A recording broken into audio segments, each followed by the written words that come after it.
আসসালামু আলাইকুম ওয়া রাহমাতুল্লাহি ওয়া বারাকাতুহু। বিসমিল্লাহির রহমানির রহিম। আলোচনার বিষয়, নিয়মিত সালাত আদায় করা কি কঠিন অথবা একটা গুরুভার? পবিত্র কোরআনে সূরা বাকারার ৪৩ নম্বর আয়াতে আল্লাহ ইরশাদ করেন, আউযু বিল্লাহি মিনাশ শাইতানির রাজীম, ওয়া আকিমুস সালাতা ওয়া আতুজ যাকাতা। তোমরা সালাত কায়েম করো এবং যাকাত প্রদান করো।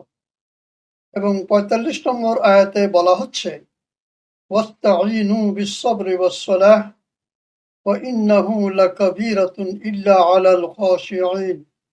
আর তোমরা সাহায্য প্রার্থনা করো ধৈর্য ও সালাতের মাধ্যমে, অবশ্য তা অত্যন্ত কঠিন কিন্তু তাদের ব্যতীত যারা বিনয় অবনত। ৪৭ নম্বর আয়াতে মহান আল্লাহ বলেন, আল্লাযীনা ইয়াযুন্নুনা আন্নাহুম মুলাকু রাব্বিহিম ওয়া আন্নাহুম ইলাইহি রাজিউন। যারা বিশ্বাস করে যে তাদেরকে নিশ্চিতভাবেই নিজেদের প্রতিপালকের সাথে সাক্ষাৎ হবে এবং অবশ্যই তারা তাঁর নিকট প্রত্যাবর্তনকারী।